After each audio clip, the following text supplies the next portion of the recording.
Hey there, guys. Let's talk about the effect that these gas prices are going to have on one of our favorite hobbies, which is riding ATVs, and for that matter, side-by-sides and Jeeps and whatever else you like to take out on the trails. You know, I don't know about where you guys live, but here in Kentucky, a lot of people enjoy the off-road hobby because it's something that's always been kind of economical, right? You can pack up a cooler, and put some gas in your machine, whether you have a Bronco or a Jeep or a buggy or a side-by-side, ATV, dirt bike, whatever it is, you gas up your favorite machine, put them on the trailer, go to your local off-road park, have a good time for a couple of days on the weekend and come back home, right? I mean, historically, I would spend 150 bucks maybe on a whole weekend. That's for me and my son. So it's a fun time. It's a real blast. You get to be out in the great outdoors and have a good time, be around your friends and family, and you don't spend a lot of money doing it. And I think that's why it's been so popular. But now here we are, right back in the same position that we were in from '08 to 16 when life was really hard. Here we are all over again. Everybody's struggling. Inflation is out of control. Fuel prices are the highest I've ever seen them in my life.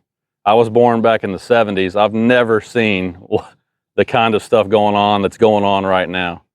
And unfortunately, I think it's going to have a significant effect on our favorite hobby this summer. Let me just give you an example using myself and my son, Austin, who he likes to go ride with me. You guys have seen us ride. We've done several videos at the various off-road parks around Kentucky and Indiana. If I gas this machine up right now, it costs me about $25. It's got about a 5-gallon tank on it. His ATV is the same deal. So that's 50 bucks right there just to gas up these ATVs. And then I got to put gas in my truck to get us to the trail and back. Let's use a conservative number. Let's say I get 15 miles per gallon pulling this utility trailer or an enclosed trailer with the ATVs and the camping gear in there. One of our favorite places to go is the Land Between the Lakes, which is 250 miles from here. It takes about 4 hours to get there, half of a day, not too bad. We leave in the morning, we get there around lunch. But that's 500 miles round trip. So at 15 miles per gallon, you do the math on that, the gallons that I need multiplied by about $5 a gallon, I'm looking at over $160 in fuel just to get to the off-road park and home again, okay? So you tack that onto the 50 we've already spent to gas up the ATVs, now you're over $200 just for gasoline. And then we have to pay the typical entry fees for the off-road park. So let's say that's 20 bucks for him, 20 bucks for me for the weekend. So now we're at around $250.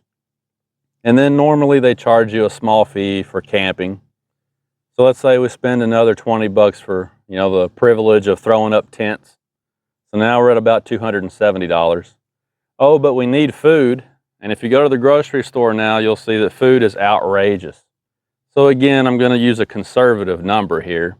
Just food for a weekend, just 4 or 5 meals plus some drinks. You could easily spend 50 bucks, easily. So now you're getting up around that $300 mark, right? And there's probably going to be a few extra little items here and there, So basically the price of having a good time on your ATV or in your Jeep or whatever the case might be has more than doubled this year.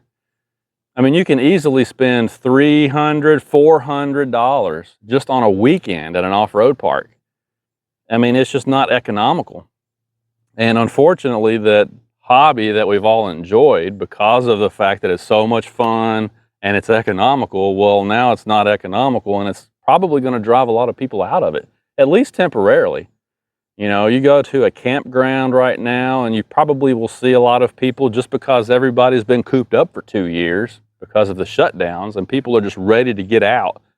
So they're finding some way to scrape up the money to do these camping trips right now. But I'll bet you that as we go through the summer, and especially when we get to the end of summer, I'll bet you that travel is really going to decrease significantly. and people are just not going to take the time to go off-roading anymore or go camping anymore because, you know, they don't want to figure out financially how they're going to be able to take these trips, or at least they're going to really cut back. You know, I know some people that would go every month or maybe a couple of times a month, go camping and ride their ATVs. That's probably not going to happen. Can you imagine spending $600 or $700 a month just to go camping and riding ATVs? I mean, it's ridiculous. You know, the things that we're seeing going on right now are just, it's sad, really. It's really sad that we went through that pandemic and the shutdowns for 2 years and we were all boxed up and we just hated it, so ready to get out. And now here we are able to get out, and we still can't afford to get out and do things for a different reason now, which ironically is tied into the government shutdowns, but that's another discussion for another time. So this is the 3rd year now that we really haven't been able to go out and just enjoy life. And it's really sad. It's really sad because things were so good there for a few years. And anyway, it's just really sad. So, you know, we've been a couple of times. You know, we took the ATVs back in April on his spring break from school. We went out and had a great time. And then we took another trip down to Canmer, which is an off-road park about an hour and a half from here, and had a great time. So we've been out a couple of times, but unfortunately I don't see us being able to go out very much this summer. Thankfully I have the Frontier now, which is saving me significant fuel economy. I'm going to be doing a video on that pretty soon for you guys who are wondering what the real world fuel economy looks like on the new Nissan Frontier. It is significantly better than the Tundra that I had, I can tell you that. So I am saving some money on gas, thankfully, but even so, it's just too expensive to do this. So I don't know. What do you guys think? Are you going to be going out as often as you used to? Are you guys going to be camping and four-wheeling? And, you know, do you have the attitude that you just don't really care what the price of gas is? You're going to go anyway. I mean, some people may be in that position where they can do that. Or are you in a position where you're going to be like me and probably really dial back your trips this year? I'd like to hear from you guys and kind of get a feel for, you know, how does the rest of the country view this? Like, how do you guys feel about it? Drop some comments below and let us know. But I just think it's really a shame. The weather's beautiful now. It's late spring, getting ready to be summer, and man, it's just such a shame. It's almost like getting kicked in the stomach. You know, you wait all winter to be able to get out and do things, and then this happens, and you just can't hardly afford to do it. So anyway, I'll hush for now. I just wanted to mention that and have a little conversation with you about that and get your thoughts on it. Again, let me know, what do you guys think about it? And what do you think we're going to see going forward? You know, are things going to get better? You know, if you look at the graph, of course, this information comes from the federal government, so take that for what it's worth. But if you look at their graph from the Energy Department, you'll see that big spike that we had back in 2008. I mean, it went way up. Gasoline was well over $4 a gallon back in 2008 also. But what happened was, as we got toward the end of summer, it fell off a cliff. And I thought that was interesting. You know, you get toward the end of summer, vacation season winding down, demand for fuel goes down, and it just so happens that the prices start to crash. That's very interesting. Will we see that happen again this year?